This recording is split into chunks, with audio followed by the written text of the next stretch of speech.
दोस्तों, ओशो की अष्टावक्र महागीता का प्रवचन कुल मिलाकर 100 से 150 घंटे या उससे ज्यादा घंटों का है। लेकिन मैं आज आपको सिर्फ 10 मिनट की इस वीडियो में अष्टावक्र गीता बताने वाला हूँ। कहा जाता है कि यही वह गीता है जिसने स्वामी विवेकानंद के जीवन में ऐसा चमत्कार कर दिया कि वे इतिहास के सबसे महान संतों में गिने गए। तो इस वीडियो को आखिर तक जरूर देखना। और हाँ, अगर आप इसे अंत तक देखते हो तो मैं आपको ओशो की अष्टावक्र गीता बिल्कुल फ्री में देने वाला हूँ। तो चलिए शुरू करते हैं महागीता की वो यात्रा जो आपकी सोच ही नहीं पूरा जीवन बदल सकती है। अष्टावक्र गीता इस धरती पर हुई सबसे असाधारण संवादों में से एक है। यह धर्म के बारे में नहीं है, यह किसी मंदिर, मस्जिद या गिरजे के बारे में नहीं है। यह केवल सत्य और सत्य की मुलाकात है। एक दर्पण दूसरे दर्पण को देख रहा है। अष्टावक्र एक ऐसे रहस्यदर्शी थे जिनका समाज से कोई लेना देना नहीं था, जिनका नैतिकता या सुधार से कोई संबंध नहीं था। वे इस बात में रुचि ही नहीं रखते थे कि तुम्हें अच्छा इंसान कैसे बनाया जाए, क्योंकि अच्छा बनने का विचार ही झूठा है। वे केवल एक ही बात में रुचि रखते थे, तुम्हें उस सत्य के प्रति जागृत करना जो पहले से तुम्हारे भीतर है। राजा जनक से उनका संवाद शुद्ध अग्नि है। यह कोई समझौता नहीं करता, कोई दिलासा नहीं देता, कोई मीठा झूठ नहीं सुनाता। यह सीधे तुम्हारे अस्तित्व के केंद्र पर चोट करता है। ओशो बार बार कहते हैं कि अगर दुनिया की सभी पुस्तकों में से किसी एक को सबसे क्रांतिकारी और सबसे खतरनाक कहा जा सकता है तो वह अष्टावक्र गीता है, क्योंकि यह तुम्हें पूरी तरह नष्ट कर देती है, कुछ भी बाकी नहीं छोड़ती। वेद महान है, उपनिषद सुंदर है, कृष्ण की गीता की अपनी सुगंध है, लेकिन अष्टावक्र बिल्कुल भिन्न है। वे नंगे सत्य है। यहाँ कोई कथा नहीं, कोई रूपक नहीं, कोई तरकीब नहीं। यह ऐसे है जैसे तलवार एक ही वार में सब काट दे। जब जनक ने अष्टावक्र से पूछा, मुक्ति कैसे मिले, अष्टावक्र हंस पड़े। उन्होंने कहा, मुक्ति, तुम पहले से ही मुक्त हो। मुक्ति पाने का प्रश्न उसी तरह है जैसे कोई राजा पूछे कि मैं राजा कैसे बनूं। जनक राजा थे और अष्टावक्र ने सीधा कहा, तुम मुक्त हो, कभी बंधे ही नहीं, बस तुम्हें बंधन का विश्वास हो गया है। वही विश्वास तुम्हारी गुलामी है। जंजीरें तुम्हारे पैरों में नहीं, तुम्हारे दिमाग में है। उन विचारों को हटा दो और देखो, तुम कभी बंधे ही नहीं थे। यही अष्टावक्र की खूबसूरती है। वे तुम्हें कोई मार्ग नहीं देते, कोई अभ्यास नहीं बताते, कोई अनुशासन नहीं थोपते। वे कहते हैं केवल एक बात, सत्य को पहचानो और तुम मुक्त हो। मुक्ति कोई लक्ष्य नहीं है, मुक्ति तुम्हारी प्रकृति है। जैसे आग का स्वभाव गर्म होना है, जैसे आकाश का स्वभाव असीम होना है, जैसे पानी का स्वभाव गीला होना है, वैसे ही चेतना का स्वभाव स्वतंत्र होना है। इसे कोई बांध नहीं सकता। लेकिन जनक की तरह हम सबके मन में संदेह उठते हैं। जनक ने पूछा, अगर मैं पहले से मुक्त हूं तो फिर मुझे बंधन क्यों महसूस होता है? यह दुख, यह भय, यह चाह क्यों? अष्टावक्र ने कहा, क्योंकि तुम सपने देख रहे हो। बंधन एक सपना है, जागते ही वह मिट जाता है।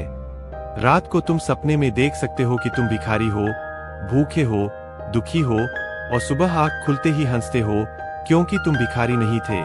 ठीक उसी तरह तुम्हारा बंधन केवल एक सपना है। ओशो कहते हैं कि अष्टावक्र मध्यम दर्जे के लोगों के लिए नहीं है। वे उनके लिए है जो साहसी है, जो बिना कापे अंतिम सत्य सुन सकते हैं। क्योंकि अष्टावक्र सब कुछ छीन लेते हैं, तुम्हारा धर्म, तुम्हारे देवता, तुम्हारे शास्त्र, तुम्हारी आशाएं, तुम्हारा स्वर्ग और तुम्हारा नरक। वे कहते हैं सब कल्पना है, केवल एक ही सत्य है, साक्षी, चेतना। जनक ने फिर पूछा, अगर मैं सब देख लूं तो जीऊं कैसे? मैं राजा हूं, जिम्मेदारियां है, कर्तव्य है, क्या मुझे त्याग कर देना चाहिए? अष्टावक्र ने कहा, त्याग और भोग दोनों बेकार है। अगर तुम सत्य को जानते हो तो चाहे महल में रहो या जंगल में, कोई फर्क नहीं पड़ता। असली त्याग अहंकार का है, वस्तुओं का नहीं। जो कहता है मैंने सब त्याग दिया, वह भी मैं कह रहा है वही मैं बंधन है। यहां से अष्टावक्र ने दिशा बदल दी। तब तक लगभग सभी गुरु त्याग की बात कर रहे थे, संन्यास लो, परिवार छोड़ो, दुनिया छोड़ो। लेकिन अष्टावक्र ने कहा छोड़ने जैसा कुछ है ही नहीं। जहां हो वही सत्य को जानो और मुक्त हो जाओ। स्वतंत्रता कहीं और नहीं है, यह यहीं अभी है।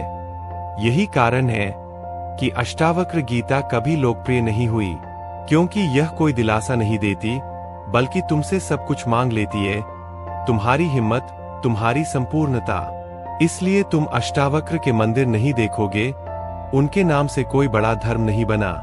वे हिमालय की ऊंची चोटी जैसे है, जहां कुछ ही लोग पहुंचने की हिम्मत करते हैं, पर जो पहुंचता है वह लौटकर कभी वैसा नहीं रहता। अष्टावक्र स्वयं विकृत शरीर के थे, 8 जगह से टेढ़े, इसलिए उनका नाम पड़ा अष्ट यानी 8, वक्र यानी टेढ़ा। लेकिन उनके लिए शरीर मायने नहीं रखता था, उनकी चेतना हीरा थी। वे बचपन में ही विद्वानों को पराजित कर चुके थे। जब वे दरबार में पहुंचे तो लोग उनके शरीर पर हंसे। उन्होंने कहा तुम मूर्ख हो, शरीर तो धूल है, जो महत्वपूर्ण है वह चेतना है। और उस क्षण दरबार में सन्नाटा छा गया। जनक और अष्टावक्र का संवाद एक उजाले की धारा की तरह बहता है। हर एक श्लोक स्वतंत्रता देने के लिए काफी है। अष्टावक्र कहते हैं अगर तुम देख लो कि तुम कर्ता नहीं हो, तुम शरीर नहीं हो, तुम मन नहीं हो, तुम केवल साक्षी हो, तो तुरंत उसी क्षण मुक्ति मिल जाती है। मुक्ति धीरे धीरे नहीं आती, वह अचानक आती है। ओशो कहते हैं यही कारण है कि अष्टावक्र अद्वितीय है। बुद्ध मार्ग देते हैं, महावीर अनुशासन देते हैं, कृष्ण भक्ति देते हैं, पतंजलि योग देते हैं, पर अष्टावक्र कुछ नहीं देते, केवल नग्न सत्य। और नग्न सत्य को पचाना कठिन है। मन हमेशा कुछ करना चाहता है, मंत्र, प्रार्थना, मंदिर। अष्टावक्र कहते हैं कुछ मत करो, बस देखो, पहचानो, जागो। जनक का साहस देखो, वे राजा थे और फिर भी इतनी कठोर बातों को स्वीकार किया। कई लोग अष्टावक्र को निकाल देते, कई बहस करते, लेकिन जनक में परिपक्वता थी। उन्होंने सुना और समर्पित हो गए। उन्होंने कहा अब मैं समझ गया, बाहरी राज्य अलग है, लेकिन मेरा असली राज्य भीतर है। ओशो कहते हैं अगर तुम आध्यात्मिकता की सबसे ऊंची चोटी का स्वाद लेना चाहते हो तो अष्टावक्र गीता पढ़ो, लेकिन मन से मत पढ़ो, हृदय से पढ़ो। इसे तर्क से मत समझो, क्योंकि यह तर्क से परे है। यह शुद्ध संगीत है, यह शब्दों के बिना कविता है, यह बोलती हुई मौन है। धीरे धीरे जनक मौन हो गए, प्रश्न गायब हो गए, क्योंकि जब सत्य मिल जाता है तो पूछने को क्या बचता है। बच्चा प्रश्न करता है, ज्ञानी मौन हो जाता है।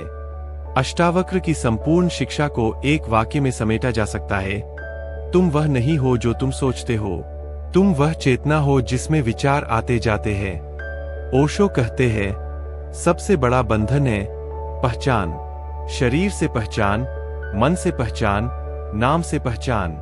और जैसे ही पहचान गिरती है, कुछ नहीं बांधता। यह गिरना कोई करना नहीं है, केवल देखना है।